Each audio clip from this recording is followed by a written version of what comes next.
we are in a period very similar to that of the Wright brothers 100 years ago. That is to say, we've just gotten off the ground. And there's a lot of interesting issues and problems that we face to get to the point where we have you can trust AI and have a safe way of using it.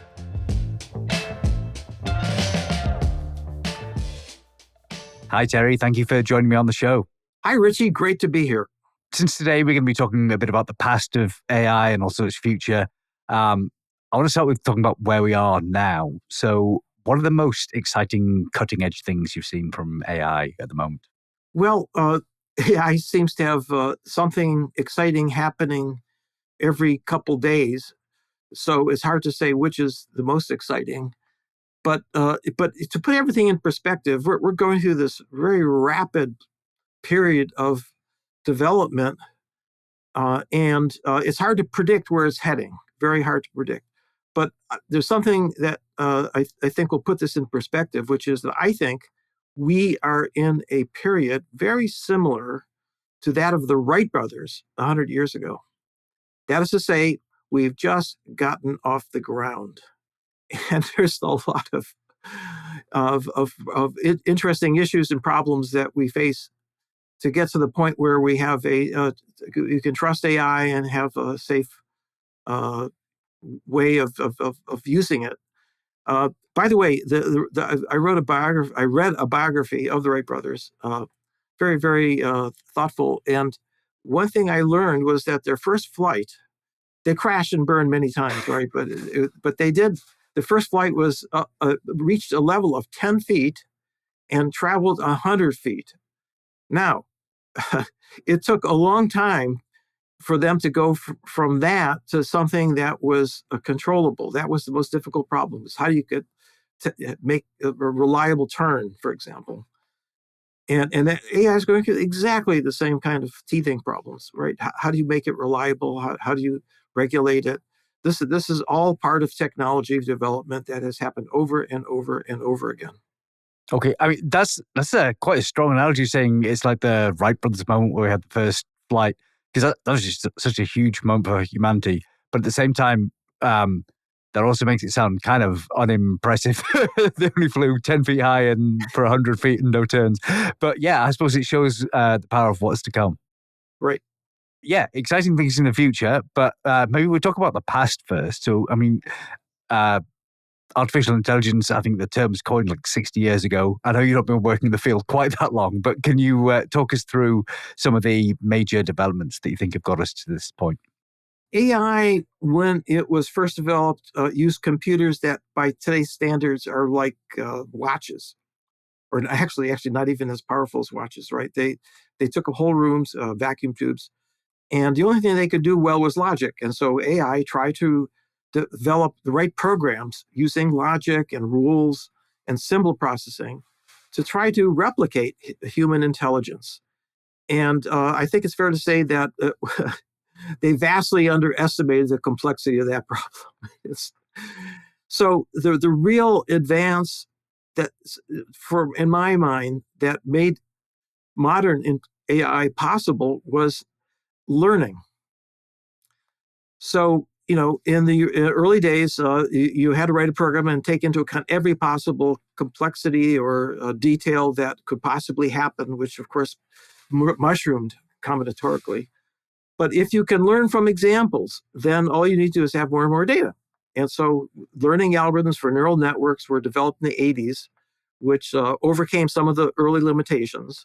And I was involved in that with Geoff Hinton, mid-80s. But what we didn't know back then was how well it would scale. And in computer science, the way that you classify algorithms in terms of their complexity is how does it scale with the size of the problem as the problem gets bigger and bigger and bigger. And it turned out that neural networks scale beautifully. And in fact, they had to, because of the fact that nature discovered that long ago, that more neurons are better, right? You have bigger brains, you have better capabilities. Absolutely. So the switch from all those sort of expert systems to machine learning, that was absolutely huge. And yeah, just having models that can learn has been obviously world changing. Okay, I'd also like to talk about the NeurIPS conference, since you've been involved with NeurIPS, I think, for many years now. What sort of role do you think this conference has had in shaping the field of machine learning? So the NeurIPS conference began in the 80s as a way to bring together people from many, many different fields, tremendous diversity, ranging from people interested in mathematics, engineers trying to solve difficult problems like computer vision, statisticians, who are dealing with large problems and large data sets. It really brought together, an incredible number of different backgrounds, languages, and I have to say, during the first few years, it was very difficult because we didn't have a common language. We didn't have a way of talking to each other. The neuroscientists would get up and give a talk about the basal ganglia, and everybody would just glaze over. The mathematicians would get up and start putting up equations, and the neuroscientists' eyes would glaze over. And the only ones that actually got through to everybody were the engineers, because they were very explicit about, here's the problem I have to understand this image, and here's how I'm going about it.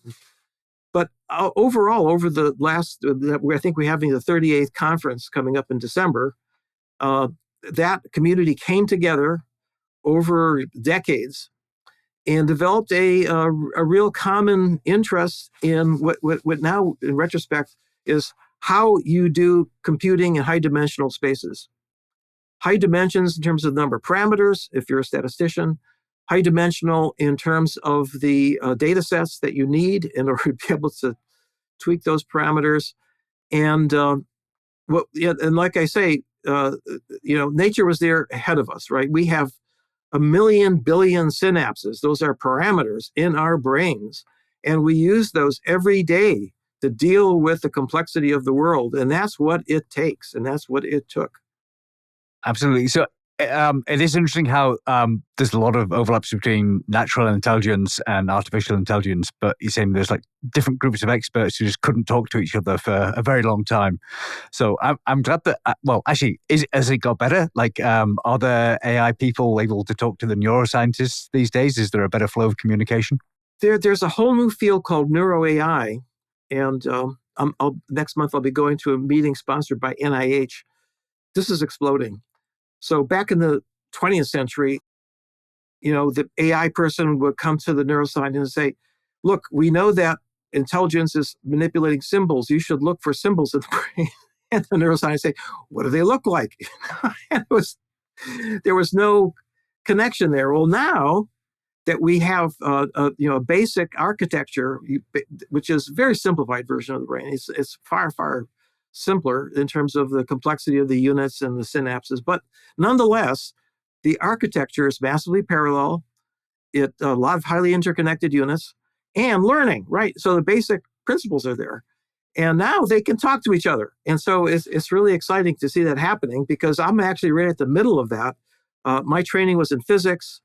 I worked with Geoff Hinton and got a feeling for how computer scientist looks at complexity. And then my career was in neuroscience, and recently won the Brain Prize, which is the highest honor that a neuroscientist can get. So, and founded a new field called computational neuroscience. So now I'm right in the middle of this, because I can see both sides. And by the way, the transition that occurred in NeurIPS was machine learning. In other words, what developed was all kinds of algorithms over decades.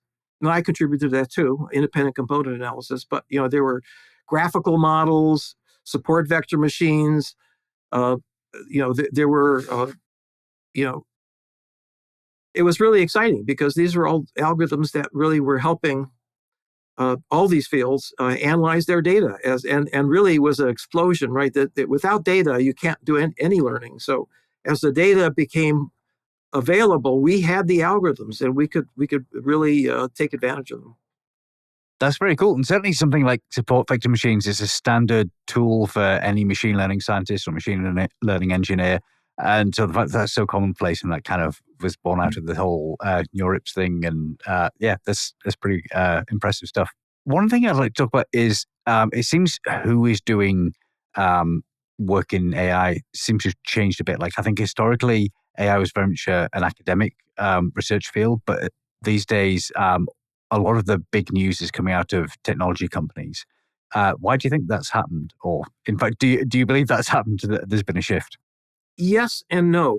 So it's absolutely true that in order to build a large language model that's competitive, it's really expensive. It's like hundreds of millions of dollars, which of course no academic has access to. However, it turns out that a couple of companies, and in particular Meta, has made an open source their Llama 3, and Mistral, which is a startup company in France, has a very, very nice model that they've opened up. And so what academics are doing is using these open source, and actually what academics are really good at is analyzing and tinkering with and trying to understand the complexities of how these models work. So maybe it's not. I think it's an advantage that these big companies have taken over production of the actual models, because it makes possible the next phase, which is going to be, as we analyze these models and figure out how they work, we should be able to improve on them, right? And it's already happening, because there's a big movement going on, not towards larger and larger language models, but small language models, right? Ones that are built from smaller databases and are more focused on a particular application, a particular the database for a particular company, a database in medicine, and so forth. So what I see is that there's going to be a broadening in the field. There's going to be a tremendous number of niches where academics and small startup companies can work with enterprises to help them get into the game. And that's already happening. By the way, do you know how many startups there are in AI? Oh, I lose count. Do you have any sense of what the number is? It's 100,000 Okay. around the world. I mean, this is like, Woodstock of AI, it's everybody is out there. That's pretty impressive. So last year I tried to I made a cheat sheet just listing all the different startups in different AI fields. And it was weeks of research. And, a few weeks later, it's like, well, it's out of date. There's just 10 times as many companies. So, the field is just incredibly vibrant. It's impressive stuff. Okay, so I do like the idea that you've got companies and academics collaborating and working on different things. It seems like it's important to have these sort of diverse opinions. So you mentioned the idea that language models are actually getting smaller sometimes. Do you want to talk me through what's the trade-off, like why you want very large language models or why you might want something smaller? Like I say, it's all about data, what data you have access to. And the large language models have gone for omniscience. In other words, knowledge about everything, right? And that's way beyond what any human is capable of, right? We become experts in very narrow fields. Not every field, not everything, right? I mean, for some people, they could master 2 fields, but that's very rare. So in a way, the large language model is really not a good way to go if you want to model a human brain. It's a good way to go if you're trying to create one solution fits all. But if you look at nature, it's really fascinating. In fact, nature has not created one super intelligence, even though humans think they're not. But there's millions of different species out there that have all adapted into their niche. And they, in order to survive, you have to have intelligence. You have to be able to understand what's going on in your niche, and you have to be able to reproduce, and you have to really be autonomous. And I'll tell you, there is no large language model that is autonomous right now. It's like a big brain in a vat, right? It just depends on humans for constant power, energy, constant programming, constant tweaking. hundreds and hundreds of machine learning people hovering around these large language models, coaxing them to get better. That's not the way nature does it. Nature has a very, very sophisticated way. There are hundreds of areas in the brain, for example, that help us intelligently deal with the world. Like the social world, for example, is very complex. And right now, the large language models are just modeling one part, which is the cerebral cortex, which is, of course, an important part for intelligence, but it's not the only important part. Yeah, that's a fascinating analogy. So what are the other bits that are missing? What are the other parts of the brain that we're not modeling? It would take me, literally days to go through this. And by the way, I have a whole chapter in my book, ChatGPT and the Future of AI, on this specific topic, is what is missing. But I'll just give you one example, okay? Under the cortex, there is a structure which receives input from the entire cortex and then projects back to it. It's called the basal ganglia. Now, that's a really, I mentioned this before, right? A confusing word. It's a Latin word. But really, it turns out we know what its function is. It's a very interesting function. Here's what it does. It's important for a different kind of learning than you find in the cortex. It's called procedural learning, right? The declarative learning in the cortex is something you're aware of, consciously aware of. You're not aware at all of how the procedural learning system works. It's in the basal ganglia. And what it does is it learns sequences of actions that you need in order to be able to get future rewards. And it's used, for example, if you're learning how to play tennis. Well, you start out, you're uncoordinated. Gradually, you start coordinating the muscles for the serve, and gradually you figure out how to hit the ball back. And that takes years and years and years of practice. And that is all done in the basal ganglia, right? If you ask some, tennis player, anybody who plays tennis, well, how did you hit the ball? Well, you just put your racket out there, you swing it, right? They have no clue. Same thing's true about musicians. Right? They're just doing it automatically. It's all automatized by the basal ganglia. Now, it turns out that this is called reinforcement learning in AI, and it has been used. It was used by AlphaGo, for example, to become the world Go champion. And it's all based on predicting future rewards. And what was amazing about AlphaGo was not necessarily just that it won the championship. It did it in a very creative way, in ways that no human had ever imagined. It just shocked, que je, the world Go champion. He wasn't even in the game. It wasn't like, it was close or anything. And he lost face. And in Asia, that is a really bad thing, because it wasn't just him. It was, humans. He said that when AlphaGo won, it showed us that humans were wrong in thinking that we understood this game, that, AlphaGo was much better than humans. And that took a lot of real, self-insight to see that had happened, and not to give any excuses. When you're at the top of your field and you're being beaten by AI, I'm sure it's going to be a bit of a humbling moment. Okay, so as you mentioned the idea of this AI being incredibly creative. Do you have any sense of where AI is more creative than humans? Are there any sort of particular areas where this is true? Oh, wow. Okay. So very unexpected. So it turns out that these large language models are really good at things that are considered the highest forms of creativity in humans. And we're talking about things like writing poetry, short stories. Some people call them hallucinations. but one man's hallucination is another man's creative writing course, right? So the other thing, I can give you many, many examples. By the way, I have a Substack. If anybody's interested, the book was written a year ago, so it's a little out of date, obviously. So what I do is I take each chapter or a little part, and I update it. And so I think I'm on number 9 now. They're short reads.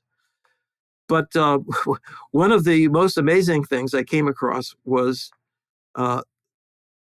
that large language models can be trained to become really, really good at cognitive therapy, psychotherapy. And, it means they have to have some form of empathy, right? They understand something about, how humans have problems, anxiety or depression or loneliness and so forth. And there are two amazing things that I discovered in probing this. Okay. The first one was that when they had humans that were given the choice either to go to a human therapist or to an AI therapist, they preferred the AI therapist. Now that really surprised me.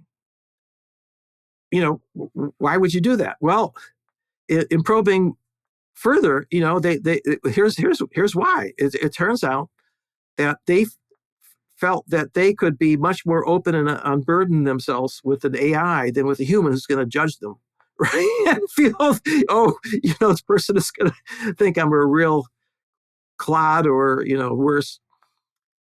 And secondly, if you want to get a human therapist, you have to make a reservation. You have to call and 2 weeks from now you're going to meet and you're going to have to pay, $200 an hour or whatever, even with insurance, right? The fact is that it's expensive because it's actually, very, very time intensive for the doctor. So, well, if you have a problem, you press a button and there's your human therapist, right? Right there. Yeah, it's a genius idea, and certainly therapy is incredibly expensive, so it's not accessible for most of the population. So having something that's going to happen over and over again. These are things that nobody imagined would happen, and they're beginning to happen. And regarding empathy, it turns out, again, in the book, I have this little section where a doctor was trying to, have bedside manner with a friend who had cancer, and he asked ChatGPT what he should say, and ChatGPT gave him really, really good advice, and he thanked ChatGPT. He said, you thanked me so much, and you helped me so much, and ChatGPT started consoling him, saying, "Oh, you are a very good friend, and you did a great job."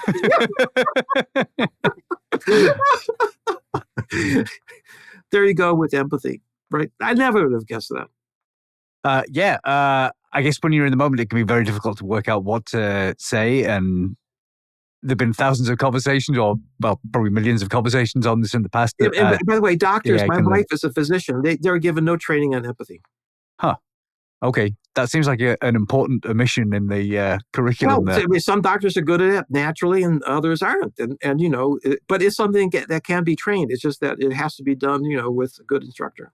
All right. So we've had a few examples now of AI being better than humans.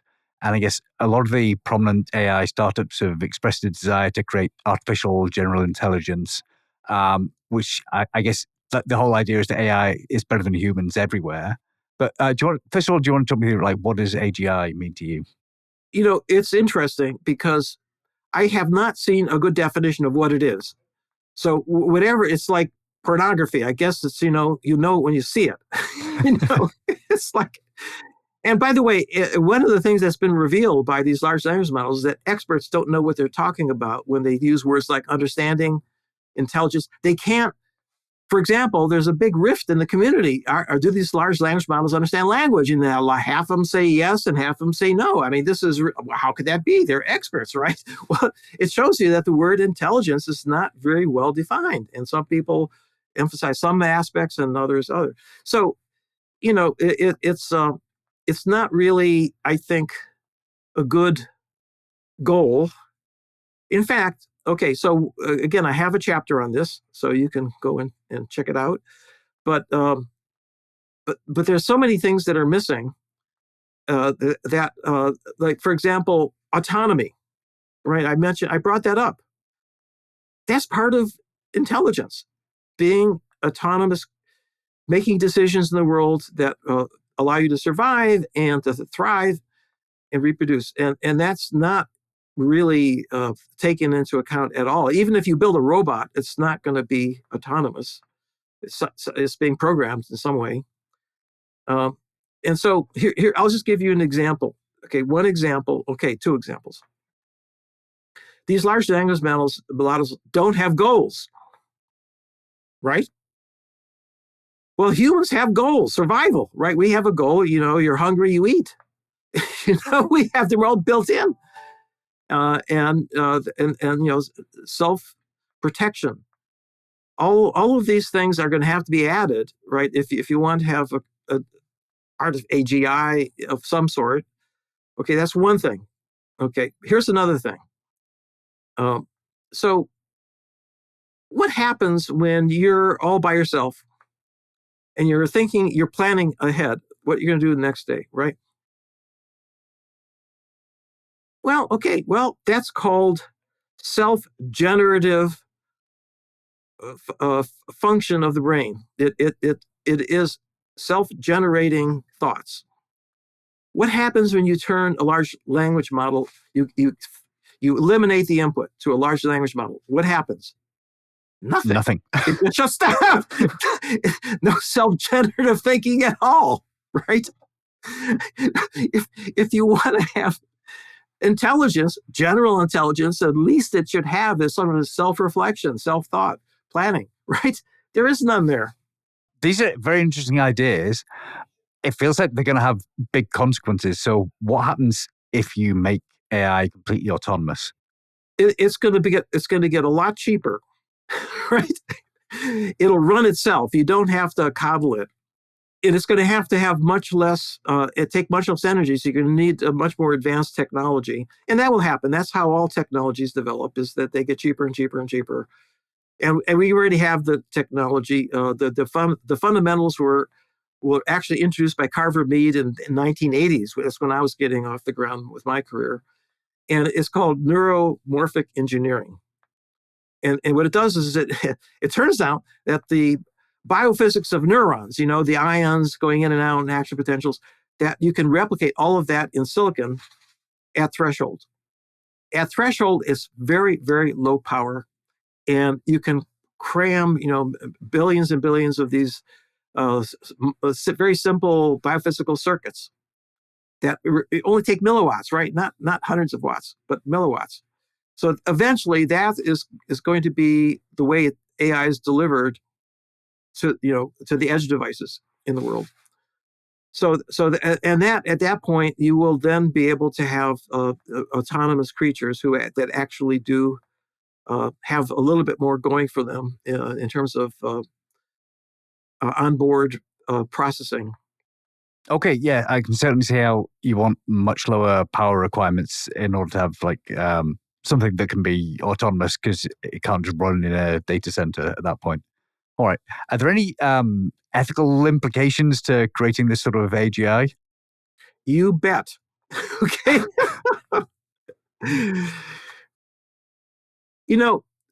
There's a tremendous amount of, so I'm the president of the Neural Information Processing Systems Foundation. It runs the biggest AI meeting, and it's going to be in December. It's going to be in Vancouver. And I'll tell you, there's a lot of people whose careers now are all about AI ethics, right? This is become a big hot topic. And there's a lot of things that we have to worry about. We're worried about bias. We're worried about fairness. We're worried about, making sure that hallucinations don't go awry in terms of how people use it, and so forth. And and all of those are very important ethical, and also how it is going to affect society in terms of copyright laws and things like that. I mean, there's a tremendous amount of regulation that's going to have to be done. So all of that is really important. However, when you come right down to it, the ethics of creating an AI is actually no more complex than the ethics of creating a baby. Right? Baby is it's an intelligence that can go either way, right? You can have babies that become extremely useful and to devote their lives to society in many different ways. And then there are some babies that go off in a bad direction. They become criminals. They become mass murderers. My God, humans ethics that we apply to humans have to be applied to AI, right? That's going to be absolutely necessary. And that's beginning to happen. Regulations, people are talking about regulation. The trouble is it's a moving target. We don't know what to regulate or how to regulate. If it's changing quickly, then, things are happening. In fact, the European law, the AI law that went into effect, is already completely obsolete, right? Because we can do things now that are, it was done like, 2 or 3 years ago when they, like 100 pages of laws, and, you can't use large language models for looking at job applicants, right? I mean, that's silly. You should be thinking about how to regulate the large language models so that it's fair. One way is to put that into the cost function, the loss function, so that you make fairness, give it a value. What's the value compared to getting the best candidate, right? It may not be you don't want the best candidate, period, because that he may be or she might be really disruptive, But other things that are important that need to be weighted equally. So this is we're all at the very beginning. This is the Wright brothers. We're just trying to figure out how to control this contraption. Okay, yeah, certainly a bit of a Wild West situation on a lot of these ethical issues. So you mentioned the idea of an AI being like a baby. Certainly once you have this artificial general intelligence. So what's the equivalent of a parent then, or family, to this AI baby? There isn't right now. Unfortunately, these are orphans. These poor programs are out there without any guidance, right? And so how is it that we bring up our children? Well, we bring up our children, and every culture trains the children, first of all, in the language of that culture, obviously, but also in the values of that culture, and what the goals are, and so forth. And that takes many, many, many years of reinforcement learning, what I mentioned earlier. In other words, reinforcement learning is absolutely essential for creating AIs that are aligned with us, right? Otherwise, they're just freely floating. They would have whatever culture they want, right? I mean, this is how we do it with our own children. And interestingly, that's already beginning to happen. So there's the most recent wave of, I think it's Google, who came out with a version of their large language model, which was trained with reinforcement learning to do sequential reasoning. In other words, when a mathematician solves a problem, they have lemmas, and then they have intermediate steps and so forth, and that's all. Each one is simpler than the problem, but when you put it all together, you solve the problem. And so it turns out that mathematicians, okay, they're not born to think that way. They have to have years and years and years of training to become a mathematician who can solve equations, with proofs that are valid, right? Well, that's reinforcement learning. It's just like learning how to play tennis, right? And so you're going to have to go through that same process if you want a large language model to be able to do sequential thinking, right, in terms of breaking a problem down into bits and solving each one separately. Then you're going to have to train it to do that. And that happened. But that's just one example. So reinforcement learning has to be integrated in from the very beginning while you're training the model, and not at the very end. And that's really where things are headed. Okay, yeah, certainly that sort of chain of thought idea where it's breaking down problems into smaller problems and doing sequential reasoning, that seems incredibly powerful. And it's one of the sort of cutting edge things with these large language models. Do you have a sense of, are there any other techniques like that are going to sort of help push us towards AGI? Like, do our existing methods scale? Are they going to continue to scale to more powerful models and better reasoning, or do we need new techniques like that? Okay, like I said, there's 100 brain circuits that are involved in regulating our behavior. And I'll give you one more example. And this is incredibly important for survival, but it's also important for higher brain function. So, we have these connections between neurons. They're called synapses.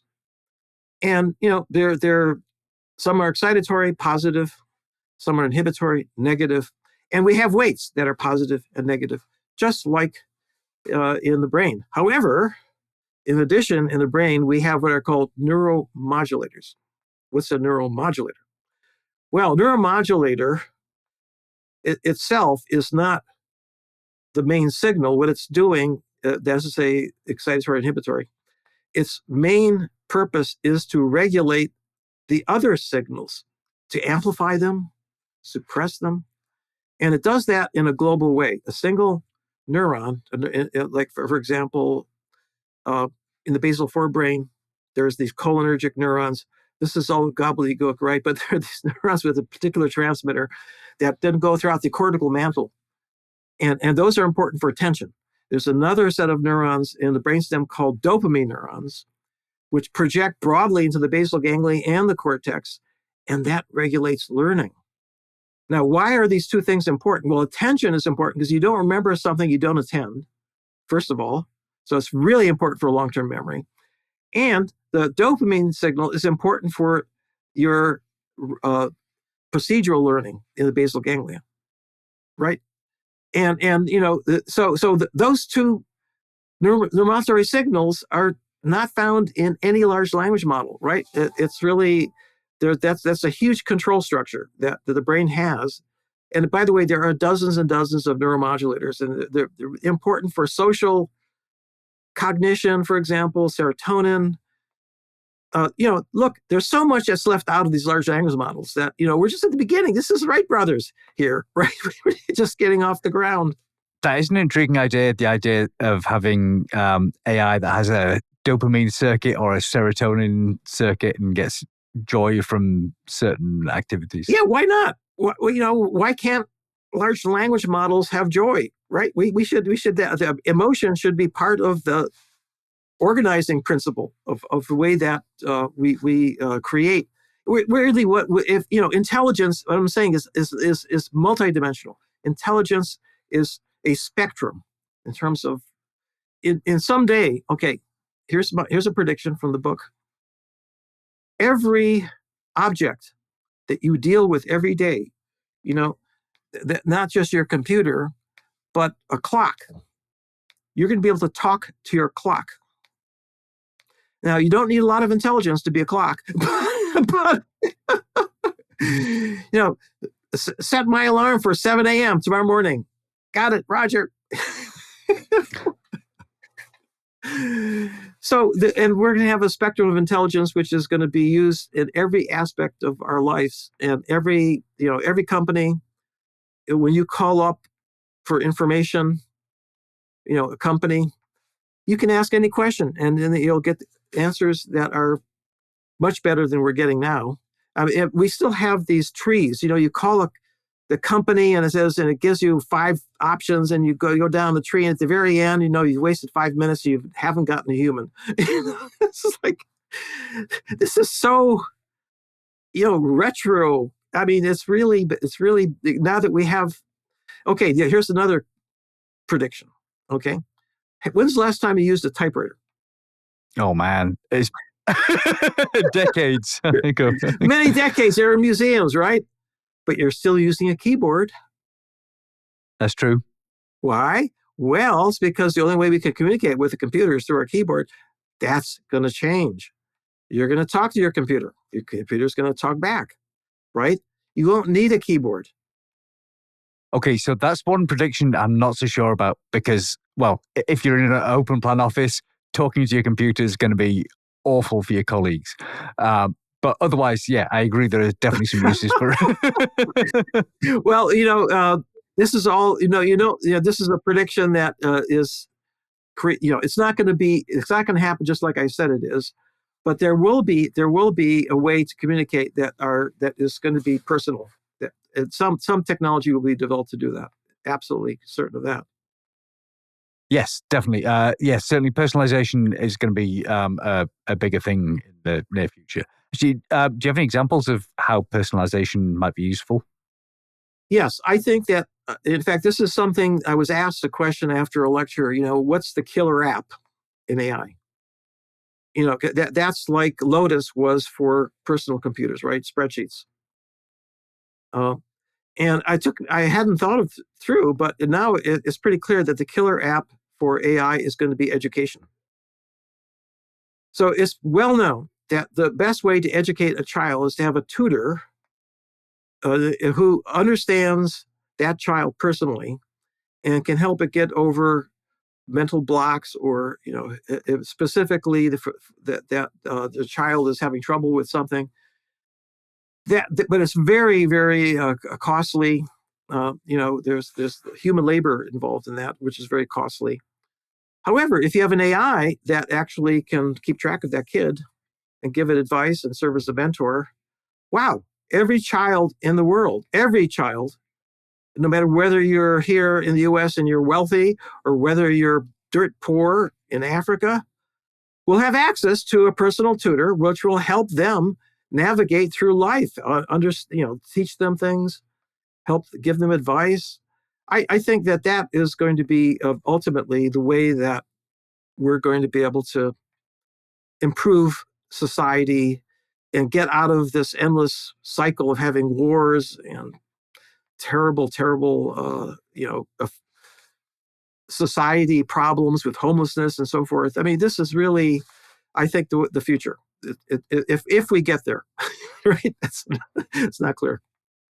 Absolutely, yeah. The use cases for AI in education are pretty amazing. I mean, obviously, this is very dear to our hearts at DataCamp, since we do AI training and data training.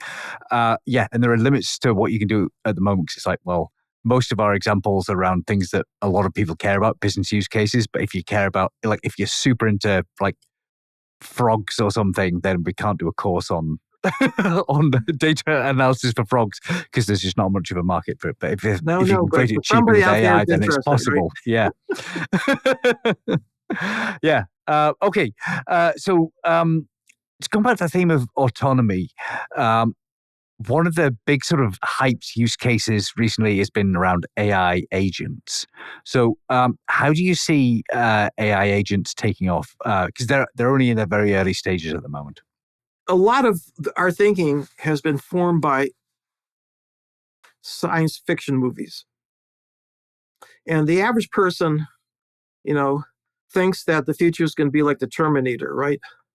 And I can assure you that that's not in the near future. But there is a science fiction movie out there, which I think is really of right on in terms of where we are right now, where we're going to go in the near future. And that is Her. And I don't know if you've seen that movie. I have seen that movie, but do you want to explain it briefly to the audience? Okay, well, Her is Joaquin Phoenix has a job in the future, and he's very lonely. He's all by himself in his little cubicle apartment, and he signs up for a personal assistant, like an agent. Turns out to have the voice of Scarlett Johansson, right? So that was a good choice. And but he can talk to her, and over time they become friends. It really helps him become out of a shell, and he's really doing very well now, and much better than he was before. And then suddenly she goes silent. And then it turns out that she's been seeing other humans, like she has 1,000 humans. She obviously, not two timing him, but 1,000 timing him, which it caused him pause. But then comes I'm not going to tell you how it ends, except to say that it's in a way it gives you a sense of what an agent might look like, how it could help humans, and in other ways that things might go awry. I thought it was a fabulous movie, just in terms of the way it was acted. It was very, very low key. It wasn't like there was any action. Nobody was killed. It was. I really. There are other good science fiction movies out there, but I think that one's the closest. Yeah, so I like the ideas, but it becomes a companion and assistant and all sorts of things. So you're actually developing a personal relationship with the AI, which again is slightly controversial, I think. do you have a take on human AI companionship? Oh, it's already happening. I don't know if you've been following. There's an Israeli company has a personalized help robot, for elderly called LEQ. And, it actually is, the technology is not that advanced, but the point though is that it for someone who's older, it keeps track of them. It knows whether they're turning the lights on at night, whether they have pain, and it can report back to the family or the doctor. That's already out there. In fact, this is like going back 20 years. Japan came out with a little toy dog companion called Aibo, AIBO, and people loved it. Even though all it could do was follow a ball and follow them around. It doesn't take a lot for humans to adopt pets, and AI will be adopted as a pet. So that's something that's already happening. But what we really I think should be concerned about is what impact it's going to have on humans in the long term, and we don't know. We just don't know. You don't know until you actually get in there and get the data, do the experiment. Absolutely, yeah. And with the Aibo dog, I think, dogs are amazing, but also having a dog that you don't necessarily have to walk every day, probably very convenient. Yeah. Okay, so you mentioned that we don't really know about the long-term implications of AI. Certainly once you get to like very powerful AI. So you touched on the idea of aligning AI earlier. And once you get to superintelligence, that becomes very important. Do you want to talk me through like how alignment works and what aligning a superintelligence would involve? Well, first of all, I think the term superintelligence is a really bad term because it has all these implications for eliminating humans, right? This is existential threat, right? That's what people think when they hear the word superintelligence. And look, it's what we really should be thinking about is how to, as you say, align these models, these large language models, to make them compatible with us, right? And I've already given an example, the way that we bring up children. And we just have to basically adopt these AI models as if they were children. They have to interact with us and learn as they're interacting, right? Right now, you train a big model for $100 million, we throw it out there, and it's supposed to, one size fits all. But really, you want the large language model to be specialized for particular niches, right? So you're going to have to bring it up in that niche the way you would a child, so that it becomes really good at that particular area of data, of use cases. And so that I wouldn't call that super intelligence. I would just call it diverse intelligence. There's going to be a great diversity of intelligences that are trained once the companies, and this is not the big companies, these are going to be startups. The startups are already doing this, right? They realize that, they're not going to become metas or open AIs, but what they can become is a really important second tier that is delivering AI to the companies. By the way, it's really interesting. Internet did not really have much impact on the internal structure of companies. It had a huge impact on people outside using companies and interacting with the rest of the world, every aspect of our lives, banking and social media and so forth. But it didn't really change the way businesses work. This is going to be different. Businesses are going to be completely transformed by this technology. It's going to. It used to. I mean, right now, if somebody asks a question about IBM, this quarter, where's the money going and so forth, it may take a week to answer that because there's the dozens of databases and you got to query them and you got to SQL. It's a nightmare. I don't know how they manage to do it. I suspect they don't. and nobody there knows what's going on. But if you have an AI that knows all the databases and instantly can tell you the answer to your question, just think how much more, how much better the decisions are going to be made, and how much more can be done. So here's my mantra, which is that AI is going to make you smarter, whether you're a person or a company or a society. And if people are worried about losing their jobs, right? And fair enough, there are jobs that are going to be obsoleted, but most jobs, you're not going to lose your job. The job is going to change. And that means you have to change. You're going to have to use AI. You have to learn how to use AI. And by the way, the young kids coming up have no trouble doing that. Right? They're already using it for school and for other things, right? So that's going to be the next generation coming up. They're going to be the ones that are going to take over. Absolutely, yeah. Certainly, if you're learning all this technology when you're very young, it's a very different proposition to, I'm middle-aged and trying to learn this stuff. So, I can certainly see how the next generation is going to benefit from being AI natives.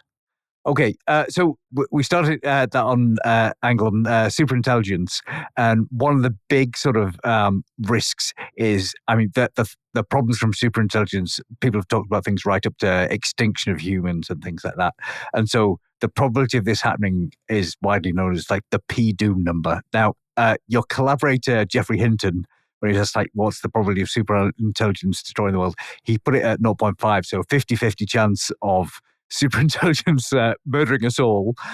Do you have a P-doom number? Yeah, well, first of all, I'm not worried about superintelligence, but I'm glad that Geoff Hinton and others are worried about it, because I've got better things to worry about. That are more the problems I'm working on right now, is trying to figure out for this I've told you about self-generative brains. We don't know how the human brain self-generates thoughts. We don't know, right? So that's the problem I'm working on. And if putting a number on an imponderable like that is a fool's game. And if you ask around, the numbers are all over the place, and that means there's not enough data to make an intelligent decision. And so I'm like I say, I will be agnostic about the possibility. I think that it's in the short term, I think it's very unlikely. In the long term, who knows? All I can say is I hope that they put an off switch into it. Engineers are smart enough to do that, then I think we're safe. But in any case, I'm sorry I don't have a number for you, but I think it's between 0 and 1. Okay, so very tactfully avoided. It's a good statistician's answer. Okay, yeah. So that idea of an off switch has actually come up quite topically recently with the California AI safety bill. There's yes. One of the rules in there that if you have a particularly powerful AI, then there has to be an off switch, which turns out to be a very controversial part of the bill, I think. Well, Newsom turned it down. Really? Okay. Yeah. No, he turned it down, and I think he was lobbied by the big high tech companies. All right, we're not getting an off switch then. That's a shame. Well, we'll have to wait and see about that. But no, I think that it's premature regulation. It can often be a real danger, and I'll tell you why. We might want to turn it off here in the U.S., but they're not going to turn it off in China. In other parts of the world where they're bad actors, you don't want to be behind. You want to be ahead of them. All right. What do you think the consequences of the competition between different countries are then for AI? Like any technology, and I look at the way that we've handled similar existential threats, bioengineering, for example, to create viruses that are deadly. Right? We have regulations for that, and all the countries have realized that it's not in their best interest to create these bioweapons, and somehow it's been contained. Same thing with nuclear weapons, right? It has to be international agreements that are made, and everybody realizes that if the war starts, that we're both wiped out. So it's not worth building up beyond a certain point. So I think the same thing will happen as the countries, each in its own way, develops something that and uses it in different ways, and then it becomes clear that this is going to be sometime an existential threat in terms of being able to wipe out the other group, through cyber security or whatever, breaching cyber security. I'm an optimist, even though I probably don't sound like it. I think that humans on the whole are even though it's we make a lot of mistakes and a lot of decisions are really terrible ones, I think that on the whole we have survived this long, and I think that if we continue even making bad decisions, but at least ones that are going to be controllable, I think that it'll be safe. And that's my hope. Okay. That actually feels like a good note to finish on. It's like we've done pretty well at surviving for the last however many tens of thousands of years. And hopefully we'll continue to do so. Excellent. All right. Thank you so much for your time, Terry. Oh, Richie, it was great. Thanks for touching all these interesting topics. They're all in my book, so go out and pre-order from Amazon. It's coming out October 29th. All right, yes. Well worth a read, I have to say. Right. Thanks. Very good. Right.